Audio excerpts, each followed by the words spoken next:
Hi.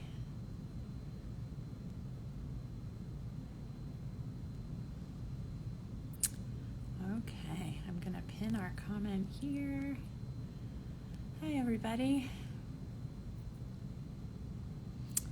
Thanks for tuning in. Hi, Vanessa. Hi, Simon. Welcome to another Friday.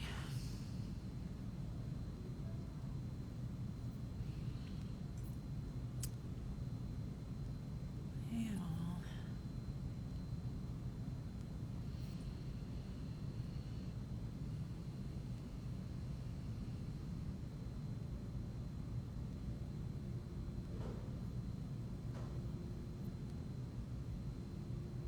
Hi.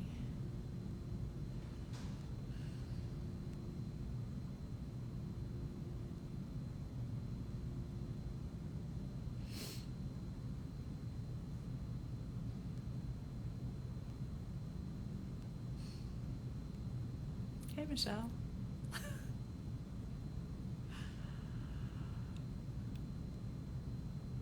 Also, hi to mantislux.art. I don't actually know who you are, but I will wave.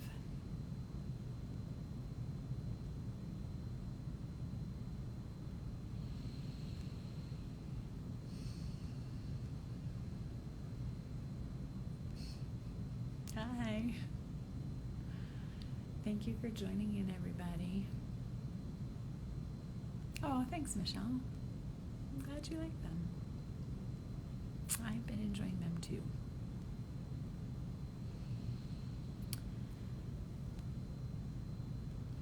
And this afternoon, we're gonna go live with Jeffrey Gibson. I'm just waiting for him to sign in.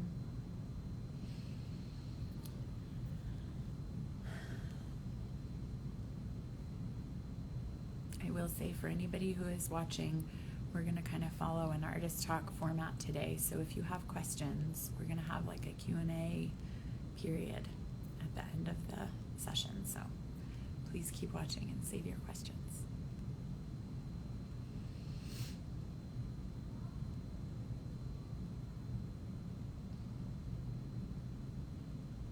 Hey, Hags.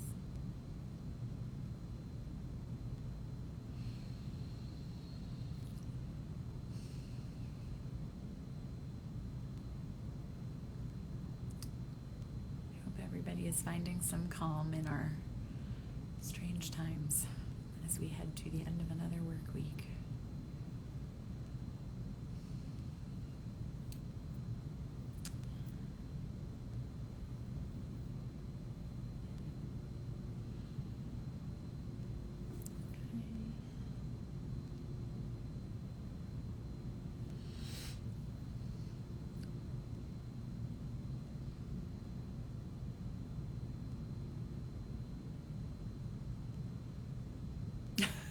Thank you for the hair comment. I'm looking forward to when I can eventually get it cut again.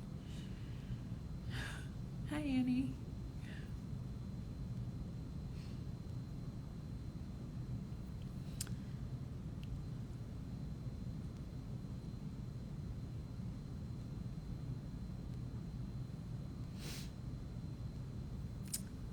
All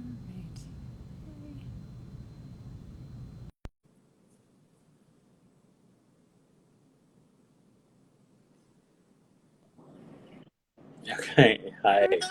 Hi, Jeffrey. How are you? I am doing okay. How are you? I'm good. I unfortunately was not able to get my way onto the iPad, but Oh, no, I'll use no, my phone. no worries. Yeah. Um, so for anybody who is watching, I will just kind of let you know a little bit of like format notes for today. It's our weekly Slow Look Live conversation, but it's a little bit more. Um, I, I don't know. Not fair for me to say that it's more exciting. Other conversations have been exciting too, but we're joined by Jeffrey Gibson this afternoon, who is a kind of artist, uh, activist, multidisciplinary practitioner in all sorts of creative ways, and we're kind of working on multiple projects with Jeffrey at the Aspen Art Museum. So stay tuned, more to come in the future. But today, what we thought might be really nice is to give Jeffrey kind of the platform to sort of give us like an artist talk about some of the work that you're doing. And so what I'm going to do is I'm actually, in just a minute, I'm going to turn my screen into the slide show, which dates me, I guess. Like I still think of my slide exams in art history classes. I will kind of turn the metaphorical mic over to Jeffrey. And so while we do that, I'm going to turn off the comments just so that, you know, we can see your face, Jeffrey. And then at the end, so you've kind of planned to talk for like 35-ish, 40 minutes. Yeah. And at the end, I'll turn the comments back on and we can have a little Q&A. So, your gallery loves you. We love Kavi. Mutual. Yeah. So I'm mostly going to be kind of like a, you know, slideshow. So Jeffrey, anytime you want me to advance to the next image, just let me know and I'll put the next one up on my half of the screen. Okay. Okay. And so I'm going to turn off the comment feed just so it doesn't block the screen for now, but we'll turn it back on at the end. So if you do have questions that come up, please do hang on to them and we'll have a chance to kind of chat a little bit at the end. Great. Okay. So let me turn off comments for now. And shall I put up your first image? Sure. I'm not entirely sure of the order that they're coming up. So. All right. Well, let's see. I've got. It's sort of the order that that Bill. Yeah, that Bill sent. Yeah. I'm following. Yeah. What? Okay. Oh wow! There we are. Is there a way that you're not in the screen? Or? No. I was testing this out. Oh, there we go. I mean, that's an image. Better. Yeah. Which you prefer? Because that's good. I think when you can see the whole image, yeah, you're going to need to see the whole image on most of these. Okay. So, yeah, should I go ahead? Go for it. All right. Well, thank you everybody for joining us tonight. I know it's I don't know, it's a very weird time for me, and I feel like I'm just starting to get my grounding in this kind of new set of circumstances. And you know, week to week, everything changes, and I really appreciate everyone who I'm working with who has kind of like continued meeting with me and talking and sharing with me how museums are operating, how activists are operating, for everything from like grassroots to institutions. And I am really thankful for that broadness of a conversation that I get to be a part of.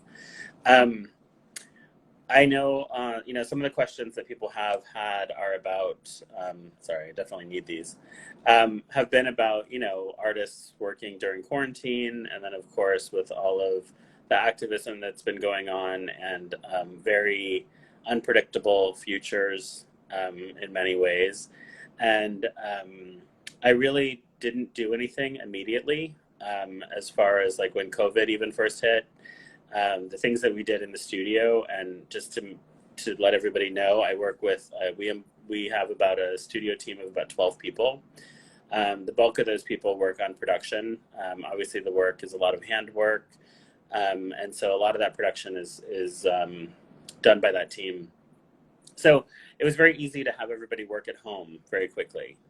So immediately everybody was working at home. And then my studio manager and I started coming into the studio. We continued talking to everyone who we had, you know, exhibitions or programs planned with. And I think, you know, everybody was sort of like, well, you know, we tried, I think in the beginning to maintain some normalcy. And then we just all had to admit that this was far from normal. And should normalcy even return? Is it even possible for normalcy to return? So now I feel like in the last 2 weeks, I feel like at least the people who I'm working with feel like, okay, if this is the circumstances that we're living within, finding like an importance for creativity, for artistic output, for ways to share the work, to continue having conversations about creativity in this context, you know?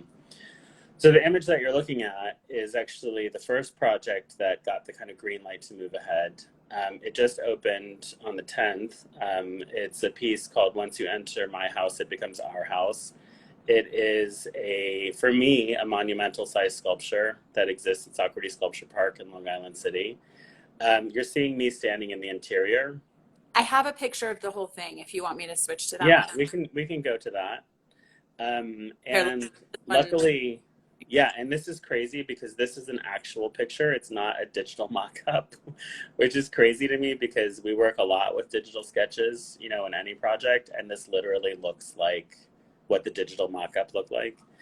So I have to give a huge shout out and thanks to Socrates Sculpture Park and for their installation team because this was an idea that sat in my head for a very long time. The structure is based off of a mound that would have been found as part of the Mississippian culture in North America, in the continent of North America, and this would have been pre-Columbian. So, you know, for me, like I said, this idea, I'm very comfortable with like small, intimate objects and installations that you get to explore handcraft and detail and the kind of narrative that you can tell with that. So lately, over the past like 2 or 3 years, this idea of like, how do we bring that outside? How do we bring that into scale? How do we bring it into performance? Have all been kind of like, you know, stirring around my practice in general. And so when Jess Wilcox, who is the curator at Socrates, asked me, this really popped out pretty quickly in terms of just the structure. So it's 44 feet wide, it's 44 feet deep. And I made this structure really as a platform. And the show is titled Monuments, which in fact, when the show was conceived of, what's going on with monuments now was not necessarily happening. The conversation was happening about thinking critically about monuments and who they spoke to and who made them and whose history did they celebrate, and also who was erased by them. And so I wanted to create a platform that could celebrate many, many alternative, kind of smaller, unknown histories. And that would happen through programming. So our very first performance, which will happen next week on Wednesday, it'll be a live stream.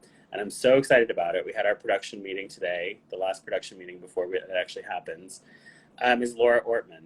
And Laura Ortman lives in New York City. We've known each other for probably close to a decade, if not more. And she's an amazing musician. She is from the White Mountain Apache tribe. And so we're also using her performance as a fundraiser to raise funds for the White Mountain Apache who have been hit very hard by COVID. And I mean, I've worked with Laura probably at least a couple of times at this point, and she's truly an incredible experience for anyone who has never seen her perform. So we'll go down there. And what's amazing about this structure is she can actually use it as an instrument. So you just saw the picture of me on the interior, and she could potentially, and I think she is going to be starting on the interior. She can climb up on the different levels. They will all be mic'd. She will activate this entire structure.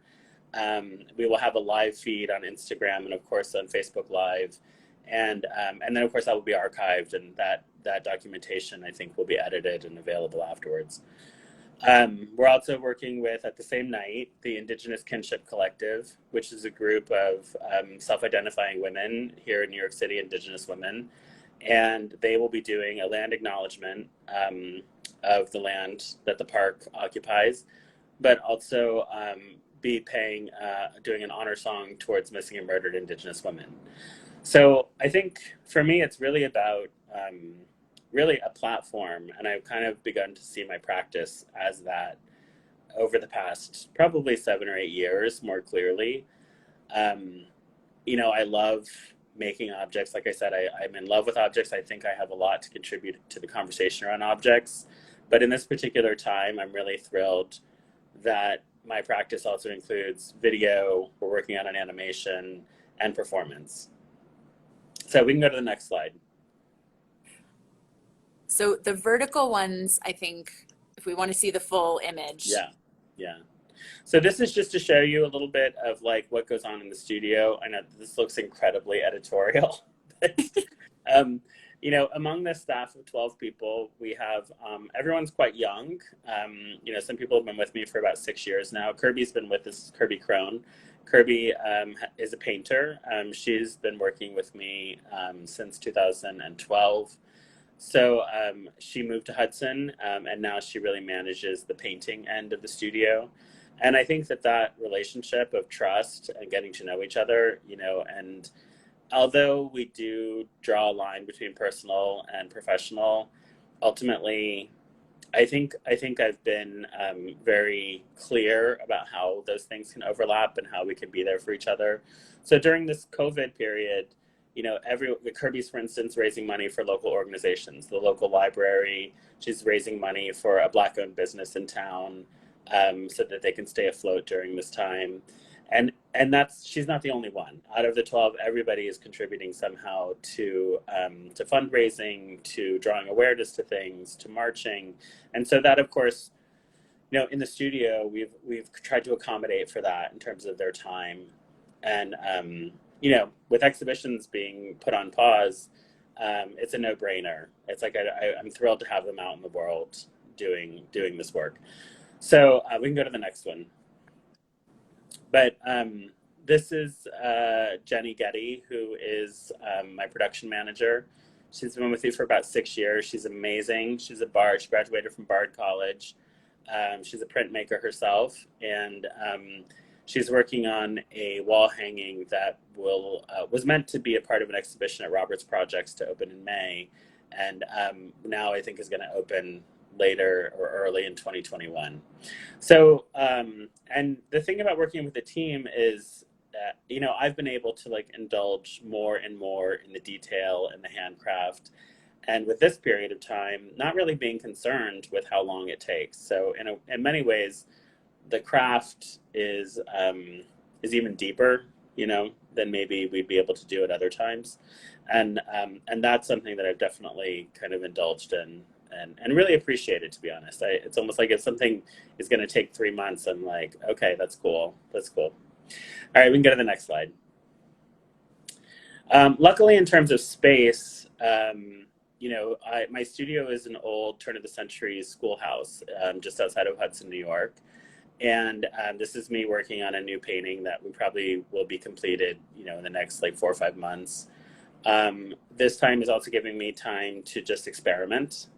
I think my practice is very broad, but I'm always looking for ways that the work overlaps and where they overlap, and where it's interesting to kind of blow those overlaps up, and they can become performative. They can become a garment. They can become a wall hanging. They can become a print.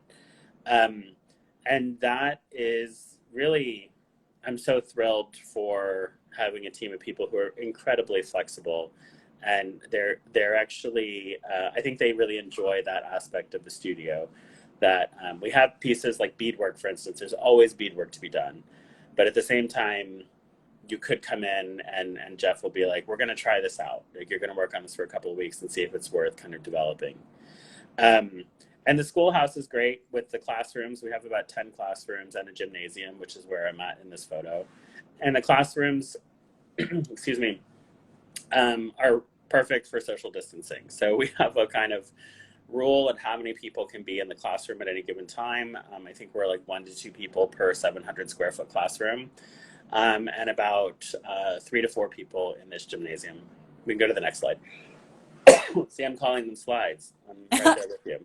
That's how I think of them too. Yeah. So. This is Andy, and Andy is working on sewing crystals onto a quilted flower. So this is one of those things where time is definitely on my side.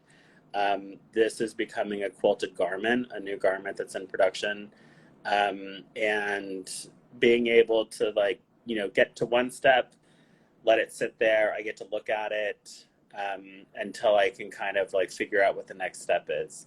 And I don't always know. It's very emotional. It's very intuitive. And to come in and be like, okay, so this flower that could become an embellishment on the shoulder, it could become a mask, it could become a hat. It eventually tells you these will eventually be a part of a larger performance. So you know, I collaborate a lot with people, and everything evolves. You know, it's not, I've never been the kind of artist who can give you a sketch on day one about what we're going to make. I can tell you a general concept, a vibe, a feeling. I can throw some descriptive words, and then I just have to get involved in making, and then it starts to kind of reveal itself. We can go to the next image. This is Ale. Ale is working on, Ale is a performance artist, performs as a character. And I should also say Andy is an artist also, a sculptor who works with a lot of textiles. And Ale is working on a new figure, which will also be a part of the Roberts Projects exhibition. And yeah, Ale, you know, I guess I like to say that they're all artists. I mean, I don't really talk about it so much anymore, but early on, it was important to me to really not try to hide the fact that I use assistants, you know, this kind of history of the artist being the forefront person and then all of the assistants being hidden in the back. I really want to celebrate the team of people that we have and acknowledge that I really couldn't do this without them. I did used to do it all by myself, and at that time it was incredibly cathartic and therapeutic. And now I look for people for, this is the right thing for them to do for this time in their life. You know, they're all young artists. I'm happy to share with them all of the inner workings of a studio. I mean, the studio has grown to something that I certainly didn't know was even possible 10 years ago. So it's really become something that, you know, I'm like, yeah, no one teaches you this stuff. So if I can help you figure it out, if this is really what you want to spend your time doing, I'm happy to do that. So we can go to the next image. We're switching to. So this is actually the opening view when you walk into the current exhibition at the Brooklyn Museum. And this was an exhibition that was over about a year and a half in the making. The title of the show is I always get this wrong. If fire is applied to a stone, it cracks, which is attributed to an unknown author of Irish background. This is a wall painting with a turn of the century sculpture in front of it titled The Dying Indian. Obviously, this exhibition is closed to the public right now. We look forward to it reopening, and it will be up through January as of now, January 2021. The museum asked me to work with their collection of Native American objects, and this one is one of the ones that I'm really proud of. It's the frieze behind the sculpture is a buffalo hunt scene that was a maquette for a bridge in New York City. The phrase "I'm going to run with every minute I can borrow" is a lyric that is taken from a Roberta Flack lyric. And then you have this image of the dying Indian, which was really a 19th century image about the demise of Native American civilizations and this belief that we wouldn't exist in the future. So I wanted to find a way that image has always bothered me. This was my first chance to be able to work with that image. I had a pair of moccasins made for the sculpture, and on those moccasins it says, "I'm going to run with every minute I can borrow." And then all of the moccasins in front of it are from the museum collection and are of unknown owners and unknown makers. And I just wanted to turn them facing the sculpture and kind of redirect how people had to view these objects, because I feel like they're oftentimes sort of so kind of submissively kind of laid out for people to just look at them visually and never really investigate the story or the narrative behind them. We can go to the next slide. So this is a broad view of when you turn to your left from what we were just looking at. And we have a very colorful mural. I think I've grown up being aware of murals that were done, not necessarily commissioned. You know, there were some commissioned murals, but also murals that were made of people just painting their rooms in boarding schools, the halls in boarding schools, civic offices throughout the 20th century.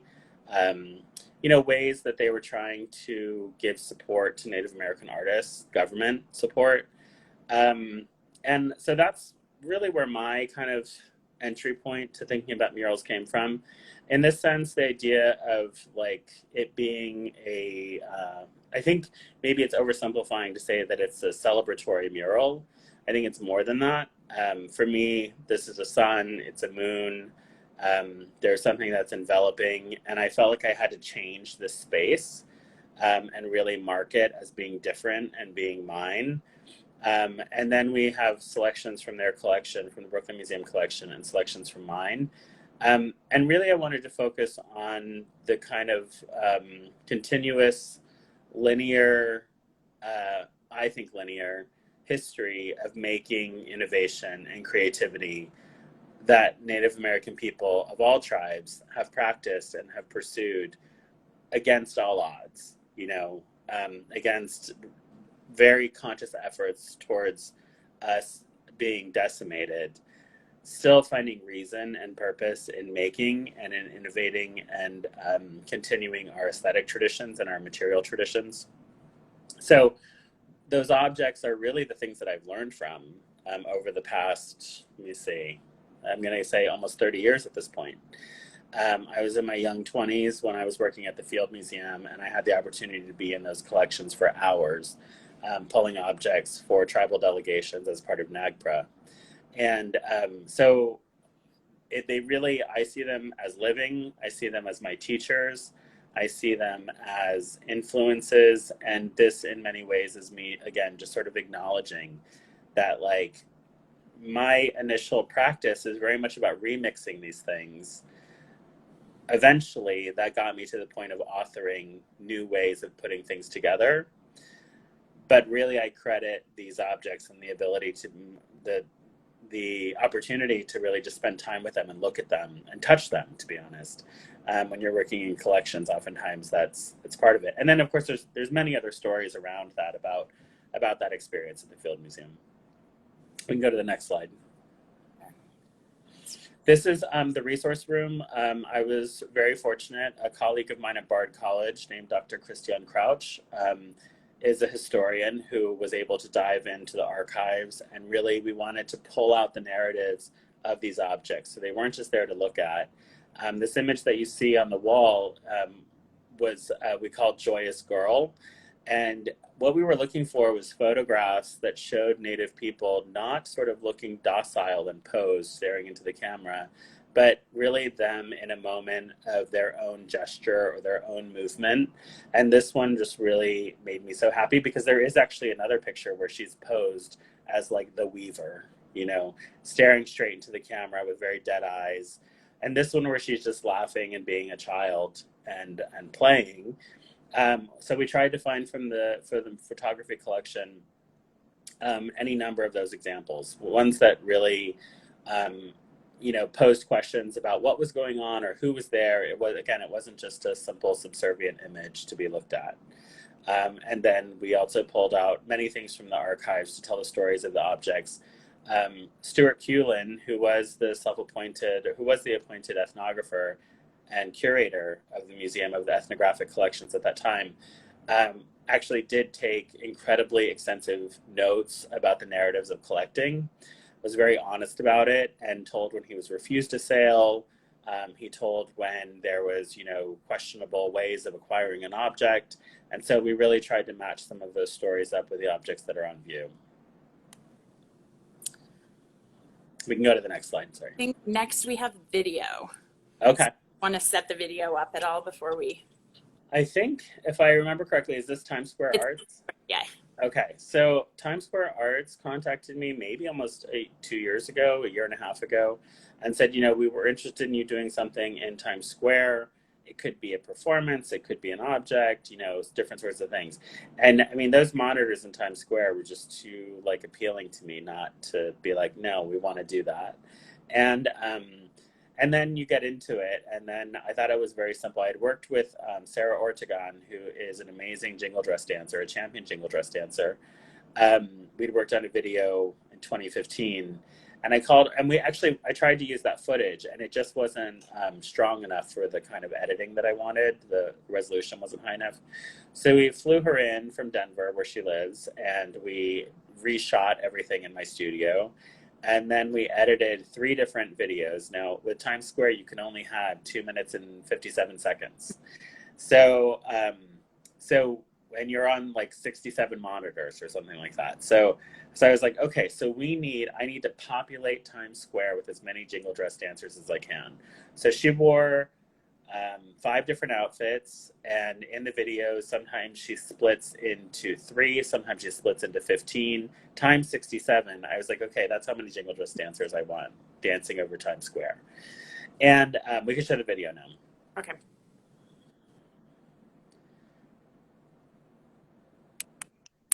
So this was the night that it debuted, and Sarah came and performed live. She's dancing to the song Sisters by A Tribe Called Red. And it was, really incredible. It was a really magical moment for anyone who was able to be there. And literally, she just takes over Times Square. And, what's happened since then, which is really, I think, a blessing, is that due to COVID, Times Square decided to keep this video running through the entire summer. And, the Jingle Dress Dance is a healing dance. It is meant to, the sound of the dancers is meant to call for healing. It's meant to call for restoration. It's meant to call for strength. It's meant to call ancestors. So I am not someone who likes to rush to thinking about the irony of the situation or the lack of irony, but truly I think it was meant to be that this would be in Times Square during this time for this 5 months, I think, is what we'll end up at. And I'm thrilled. Sarah also did this as a tribute and honor to the missing and murdered Indigenous women, the movement, and so I was very thrilled. And I think this was maybe one of the first kind of collaborations where I really understood what kind of collaboration I'm interested in, which, again, this is a platform for Sarah and for an issue and for content, and I get to kind of put it together, but I don't tell Sarah what to do. I get to stand back. We also had an amazing traditional singer, Joan Henry, who came and opened and did a land acknowledgement, which was really touching and very moving. And so, this was a hugely influential project for me. Okay, we can go to the next one. So I just wanted to show, this is a punching bag that is in, can we go to the large image again? Yeah. This is a punching bag that is currently, this is all I ever wanted, all I ever needed. And most people who know my work know that I pull a lot of words from songs. So this is from a Depeche Mode song. And I think a lot of times people, don't know where the song comes from. It's a generational thing. Sometimes people do know where the song comes from if you're a Depeche Mode fan. Ultimately, it doesn't really matter because it's about this moment and kind of how that song hits you in a moment or something that you're going through. So when you break up or someone passes away, or that song becomes a sort of mantra or like a healing or something to kind of move you through not just difficulty. I mean, difficulty is easy to focus on, but also, happiness and joy and celebration. So, so this is the bag that's included in the Brooklyn show. We can go to the next slide. Okay, I'm getting through my images. They got out of order. I'm just trying to find it for you. It's the next punching bag, right? Okay. That's what I'm looking for. Which I think is titled "People Like Us." Yeah. And "People Like Us" is one of the few bags that doesn't really go crazy with the color. It's a lot of red. And, I think about oftentimes like the relationship between formal choices and content. And so this is one of the ones just thinking about, well, the idea of Redskins. And now we can talk about that word differently, thankfully.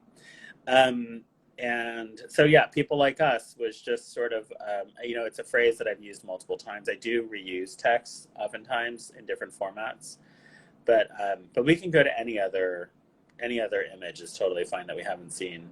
I know I think like the unforeseen behind the camera troubles. I think okay. It's them by the dates of the images. So I'm getting back there. I'm coming.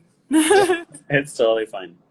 Yeah. So, I think, like I said, like the objects and things like that, I'm really thrilled with. We're continuing to make them. I have been thinking about texts during this time, and what is important to say. You know, what is the um, when there's only two new pieces maybe that have really come out since all of this has been going on, and probably one that I was really excited about was I was listening to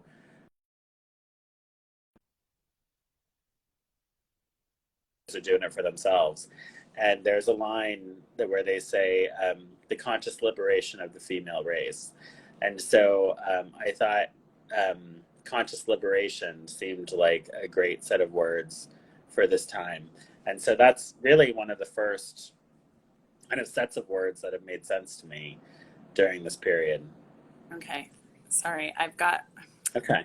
got this guy. Do you want, I found where they are on That's the, okay. I think this is going to be our last image. okay.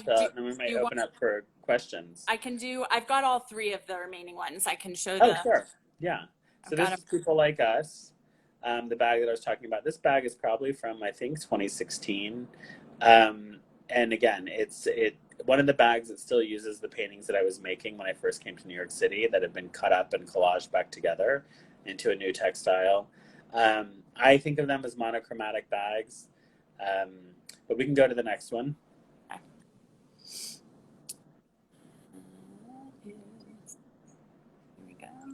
This one is titled Amazing Grace. Both of my grandfathers, I think a lot of people might know this, but both of my grandfathers were Southern Baptist ministers, one in central Mississippi and one just outside of Tahlequah, Oklahoma, another state where something amazing has just happened. And they both would preach in their languages, one in Cherokee, one in Choctaw. So I grew up listening to Amazing Grace being sung by primarily Choctaw women, when I remember the most, and Cherokee women.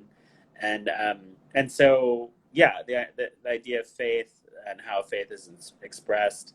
The words on here say, "'Tis grace that has brought me thus far, and grace will lead me home."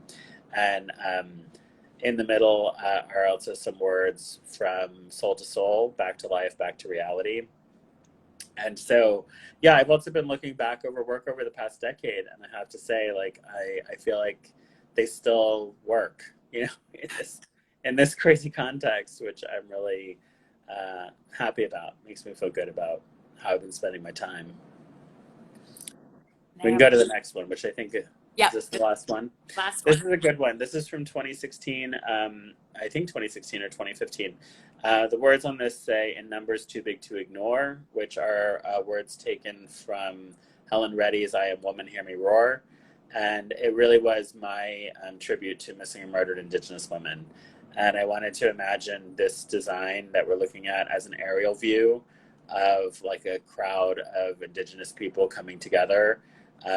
So that's how I imagined it. And this idea of thinking about like design versus like content and how do you pull them together? How do I maintain a certain kind of conversation about aesthetics? And also beauty. You know, I grew up with beauty being a kind of critical comment. If someone said like, "Oh, your work is too beautiful," as if it couldn't have content and beauty.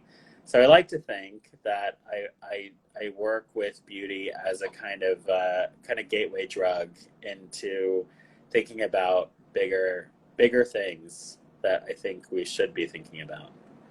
So I'll stop there. Maybe we can go into Q&A. I will, yes, I will turn off the photos and turn the comments back on. So anybody who does want to, sorry, let me scroll back through, great. So, whoops, sorry. Anybody who does have any questions or comments, feel free to chime in. I guess maybe because I will jump in and start with one. Sure. Comments. So if you do have questions, just please do type them into the comment box, and I will moderate the feed. But I was also really struck as I was kind of listening to you speaking and seeing these images about almost something that you said early on, but how it applied across all of what you were saying about playing with scale. Yeah. And how that idea just kept kind of resonating as we were looking at different examples of your work, and you were talking about how your work has evolved. And I wonder how much are you kind of consciously thinking about scale? Because, you know, there's like both the scale of the handcraft and then kind of blowing it up as big as either like giant screens on Times Square or the platform at Yeah. South Sculpture Park. But then Yeah. also just like thinking about scale in terms of, as you were saying, the sort of human relationship capital. There's like your Yeah. individual relationship with your studio Yeah. staff. And then Well, yeah, your, I mean, I think I've thought very consciously about scale, to be honest, because it was such a far, one of the biggest questions about scale came from Denise Marconish at Mass MoCA, who has asked me to take over 18,000 square feet in 2022. And, you know, the thing with that space at Mass MoCA is they're not looking for, it doesn't really support like an exhibition. We're not building rooms. We're not filling it with like 100 objects. It's meant to be like one work, like one project that occupies this kind of space.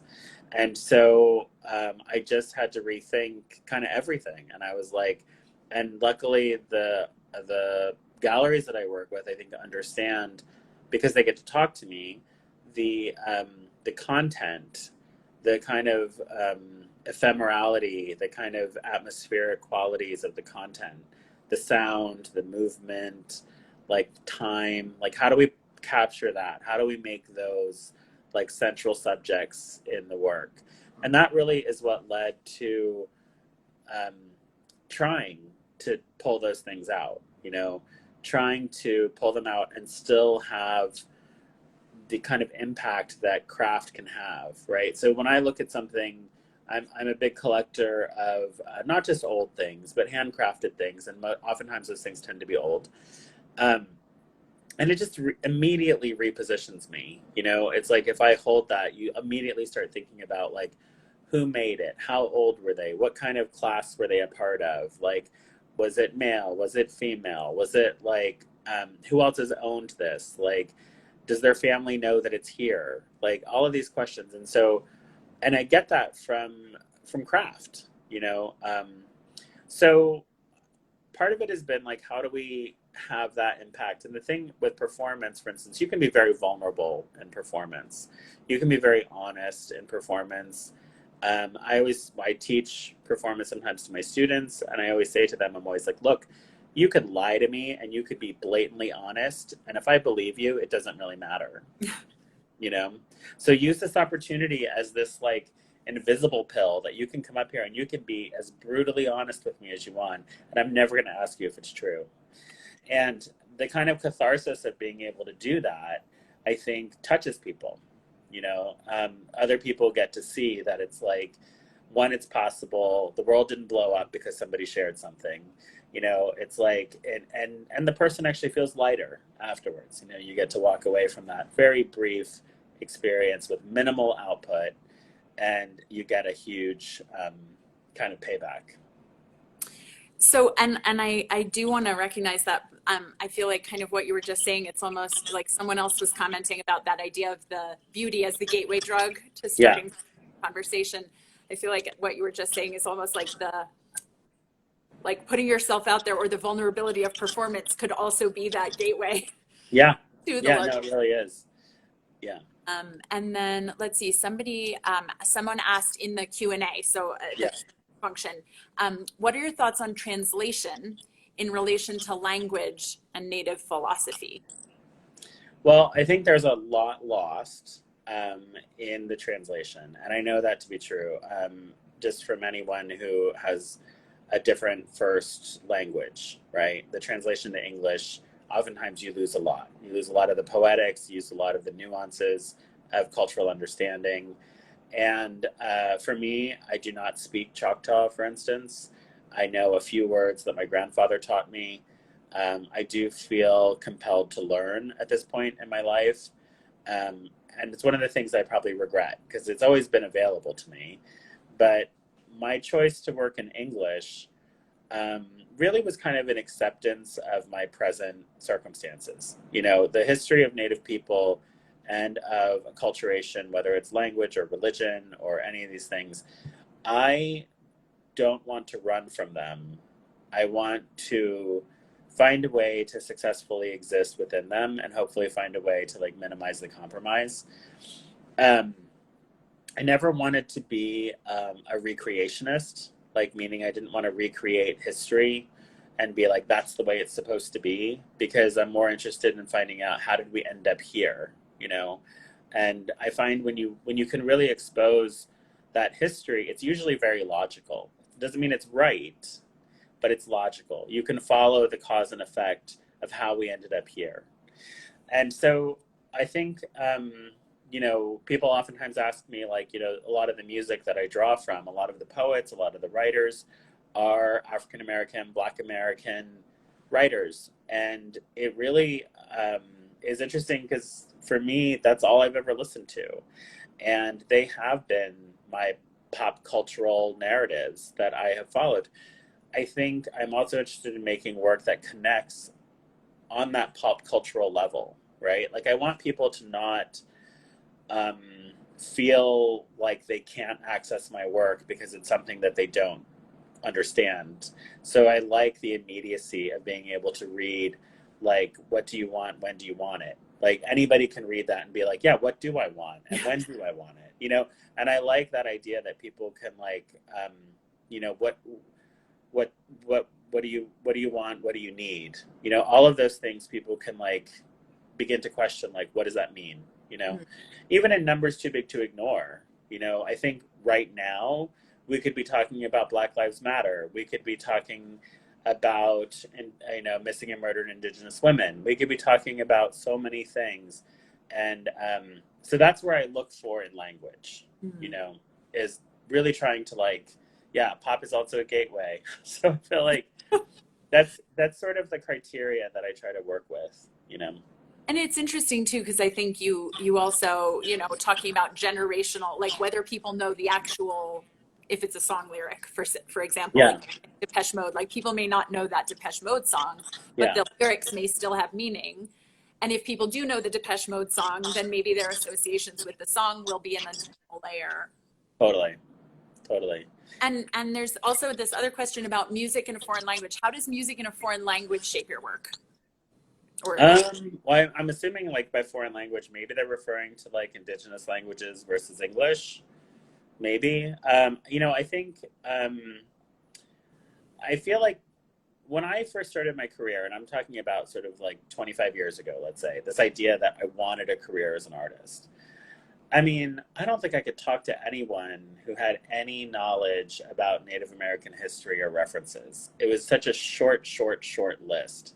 And so I really felt like, um, I was like, oh my gosh, do I really have to do this work for myself? Like, is this really my challenge in order to have a career? I'm going to have to build the foundation. I'm going to have to educate people about how to think about and talk about, because I can't be stuck in this, like, you know, Native American 101 conversation for the rest of my life.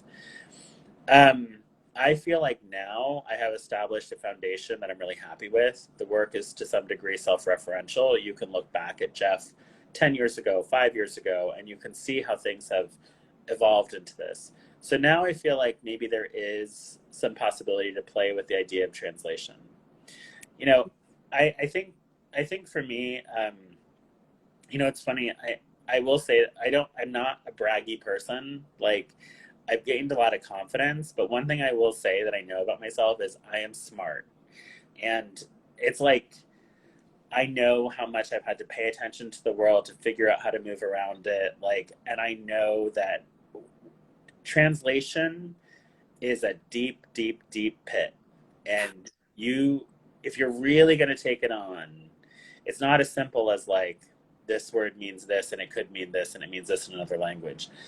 There is so much about translation that's about transformation, that's about history, that's about things lost in exchange for things gained, that are about, you know, temporary conditions that really have a very long lasting impact. You know, it's just not a simple thing. That's just that's the surface level way to think about translation. yeah. You know? Speaking of thorny and layered and deep pit kinds of questions, there's also a question that came in. What's the difference between cultural appropriation and cultural exchange? Cultural appropriation and cultural exchange. You know, I think cultural appropriation is literally skimming the surface and never looking back. It's like just going and be like, I like this and I'm going to take it and I'm going to put it into my thing. and I hope nobody knows where I really pulled it from. You know, like I want to take credit for this innovation, for this creativity. I think cultural influence is, I think ethical cultural influence is transparent, and you acknowledge where it came from. You acknowledge the history, and you actually take responsibility for the history and how you're using it, you know? So, for instance, you know, my use of jingles at one point, and I'm sure people still might, because within the original context, they are gendered as female. And that's where they originate from. That it's a female, I don't know, adornment. The dance is female, and then here we are in this time of like gender fluid conversations, and there are born biological men who identify as women who are dancing a jingle dress dance, and this has to happen. This has to happen, this kind of accommodation. And it's actually a return to a more traditional view of gender if we're going to talk about tradition within many indigenous cultures. And so that jingle, but regardless of that, what that jingle represented to me was this incredible innovation. It is like this icon of incredible innovation. This was a tobacco lid that otherwise would have been thrown away. And someone saw it and thought, I can turn this and make a cone and adorn something, and they can clank up against each other and make a sound. And I can gather other dancers, and we can collectively make a sound to call our ancestors and ask for protection, and to let everyone around us know that we're here with them. You know, so to me, that was the incredible thing. That was the incredible thing about a jingle, and it's what I wanted to say. It's just like, you know, I've seen Wendy Red Star did a series of photographs where she shows warriors wearing tin cans as arm cuffs, and also incredible. That degree of innovation is just, it's amazing. It's amazing. Well, I don't have anybody else. If anybody else has questions, here's your moment. Here's your moment to ask. Here's your moment. Other than, I mean, I don't disagree with the, you know, you're a genius and butterflies and clapping and waving and laughing. And praise to others as well. Yeah. I mean, I do feel like it's interesting to see, and I think, you know, I've been aware of your work for a while, but hearing you reflect on it in this moment and with this selection of projects, it is really interesting to see how much these things do resonate differently, but no less meaningfully. It may have when you were making them, but how those ideas are all so valuable and persist and resonate in different ways. Times, which, you know, I think you could argue that's like part of what good art does. Yeah. So I hope so. You know, I mean, I always feel like I love telling people, I'm like, look, there's no guarantees. There's no guarantees. So just you can't sit back and think that something's been achieved and you get to kick back. Like, so. Yeah, please, everybody. If the weather serves us well, which I think I feel confident it's going to, next week on Wednesday, on the 22nd, Thursday. It's the 22nd. Socrates Sculpture Park will be live streaming Laura Ortman. Please give generously. We're raising money for White Mountain Apache. We're also raising money for the Indigenous Kinship Collective. Regan DeLoggins, who's one of the founding members of Indigenous Kinship Collective, is also Mississippi Choctaw. So we love that, and so we'll be bringing it up again. But please, it's Laura is amazing. I can't say that enough. So please join us. Excellent. Thank you so much, Jeffrey. Thank you all. Thank you all. Thank you all for chiming in and watching. And we will be doing more things soon. All right. Take care, everybody. Be safe.